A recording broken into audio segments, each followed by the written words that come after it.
साथियों नमस्कार, मैं बिरजू निहाल। आज मैं कोटाबाग के ग्राम सभा आंवलाकोट में हूँ, जहां से ग्राम प्रधान के उम्मीदवार मीना ढोंडियाल उपाध्याय हमारे साथ हैं। वेलकम है आपका देवभूमि जनहुंकार में।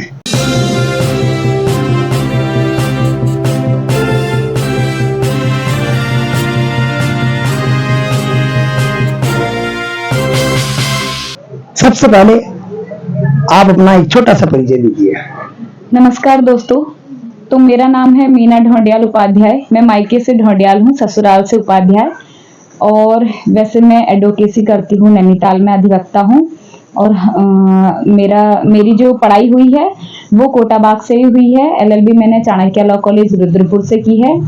और बाकी मैं एक किसान की बेटी हूँ। मेरे पिताजी फार्मर हैं, मम्मी मेरी हाउसवाइफ है, हस्बैंड मेरे यूनिवर्सल कॉन्वेंट में पढ़ाते हैं कालाढूंगी में। जी, आपकी बहुत कम उम्र है और इस उम्र में आपका क्या ये विचार बना कि मैं भी गांव के लिए ग्राम प्रधानी लड़ूं?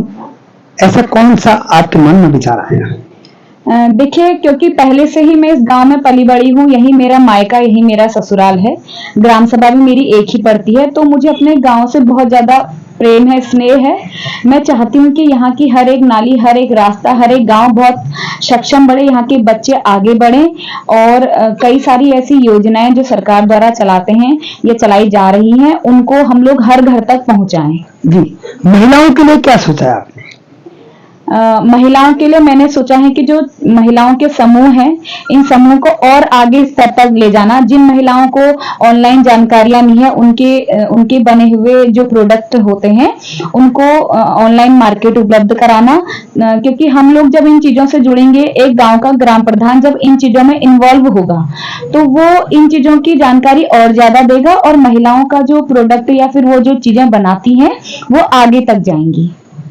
सरकार से आने वाली योजनाओं के बारे में आज ऐसा लगता है मुझे कि सही मायने में एक आम व्यक्ति को वो बातें पता नहीं लग पाती कि कौन सी योजनाएं आ रही हैं। आप कौन सा माध्यम ऐसा ढूंढेंगे जिसे सबको पता लगे? ये मेरे अपने विचार हैं। मैं जो एक खुली बैठक होती है, वैसे तो इसमें महिलाओं का 1/3 हिस्सा होता है, लेकिन मैं चाहती हूँ कि हर गांव में जाके, जैसे ग्राम सभा आंवलाकोट सबसे बड़ी ग्राम सभा है, जैसे खेड़ा, भटलानी, सोनजाला या जलेलिया गांजा इसे कहते हैं, जलेलिया गांजा की जो महिलाएं हैं, हम वहां पर जाएंगे और बोलेंगे कि आज ग्राम सभा की बैठक हो रही है और आप लोग आइए। और हर महीने में तीन एक जगह भटलानी लगा दी, एक दिन खेड़ा लगा दी, एक दिन ये जलेलिया गांजा में हमने लगा दी बैठक। और वहां पर बताया गया, जैसे मैं ये अपनी अपनी बैठक होगी ना हम लोगों की, जैसे हम ग्राम प्रधान बनने को जा रहे हैं, तो हमारी ये मेरी अपनी सोच है कि महीने में 3 बार मैं इन जगहों में जाऊं और महिलाओं को बुलाऊं, उनकी बैठक बनाऊं और बोलूं कि क्या क्या समस्याएं हैं। उससे क्या होगा, हो सकता है किसी अदर महिला को किसी चीज की ज्यादा जरूरत है और कोई ऐसी योजना जो एक आदमी को ज्यादा पहुंच रही है, उसे उसकी जरूरत नहीं है। ये भी मेरे एक अपने विचार हैं। गांव की मुख्य चीजें, मुख्य सुविधाएं है पानी, सड़क, स्वास्थ्य और शिक्षा, इनके बारे में आपने क्या सोच बनाई है? मैंने इनके लिए शिक्षा, हम चाहेंगे कि यहाँ पे स्कूल तो हैं, प्राइमरी स्कूल जो बंद पड़ा है, पहले तो हम उसे खोलने की कोशिश करेंगे, ठीक है, अगर माँ बाप भेजना चाहें। दूसरी बात है, किसी ऐसे भवन में जो खाली पड़े हैं, वहां पर मैं लाइब्रेरी वगैरह बनाना चाहती हूँ, ताकि जो बच्चे नौकरी में लग चुके हैं वो अपनी प्रतियोगिता की जो पुस्तकें हैं वो वहां पर रख सकें हैं। और दूसरी जो आपने मुझे बात बोली कि नहरें, नालियां, तो अभी जो हमारा ये इलाका है इधर तल्ली बस्ती का, सत्तियार बोलते हैं उसे पुराने समय से, तो उस इलाके में नलकूप नहीं है। नलकूप की व्यवस्था हम करेंगे, जिससे कि पानी नीचे गिनती गांव का हमारा एक छोटा सा इलाका पड़ता है, वो भी आंवलाकोट में आता है, वहां पर वो मतलब पानी पहुंचेगा। दूसरी चीज है जो ये कुलाव नंबर 7 है हमारा, ये जाता है शंकर चौक से, ये सीधे तल्ली बस्ती को जाता है, लेकिन खराब हो चुका है।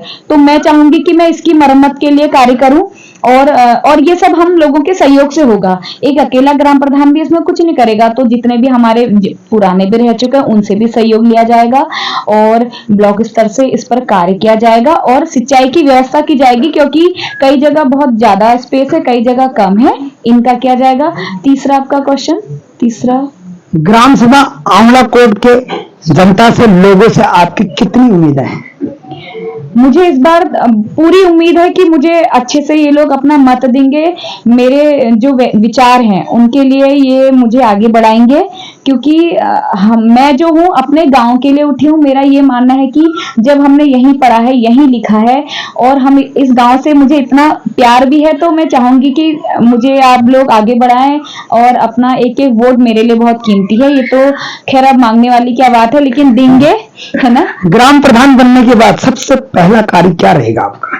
सबसे पहला कार्य, क्योंकि हरेला आने वाला है, अगर मैं बन जाती हूँ तो मैं हर घर में एक पेड़ पहुंचाऊंगी जो उन्हें पसंद होगा, और मैं चाहूंगी कि इन्हें ये लगाएं। और क्योंकि कुदरत है जो अगर प्रकृति है तो हम हैं, प्रकृति है तो हमें हर एक पेड़ हर एक घर के लिए बहुत ज्यादा महत्वपूर्ण है।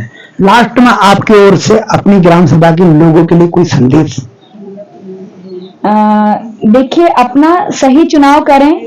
शराब, मुर्गा, बंद लिफाफे जो चलते हैं आजकल, चुनाव की जो संस्कृति चली आ रही है, इस पर ना पड़े।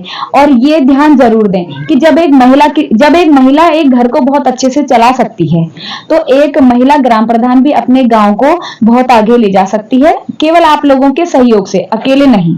जब आप लोगों का सहयोग मिलेगा तो ही मैं आगे जा पाऊंगी।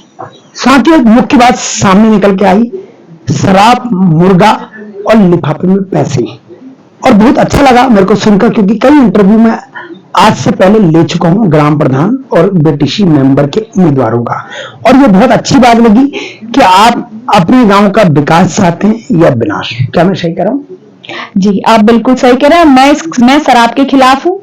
मीट मांस तो चलो हम नहीं खाते, लेकिन ये जो चीजें आती हैं ये बहुत गलत चीजें, क्योंकि एक दिन की शराब, एक दिन का लिफाफा पूरे 5 साल के लिए आपको भुगतना पड़ेगा। तो बहुत अच्छी बात कही इन्होंने, तो एक दिन कहा, मैं एक महीने कहूंगा। एक महीने की शराब, आप इस एक महीने से पहले भी तो शराब पी रहे थे, सोच लीजिए कि एक महीने और जेब से सही। क्या मैं सही कह रहा हूं? बिल्कुल बिल्कुल बिल्कुल। एक महीने और जेब से सही, तो ये एक महीने के चक्कर में 5 साल का गांव का विनाश ना करें। जी, 5 साल के गांव का विनाश, और इससे क्या फर्क पड़ेगा कि ये तो गांव ही ऐसा है। बिल्कुल। तो हमारे साथ ही ग्राम सभा आंवला कोट से ग्राम प्रधान प्रत्याशी उम्मीदवार मीना ढोंडियाल उपाध्याय बने रहे देवभूमि जन हुंकार में।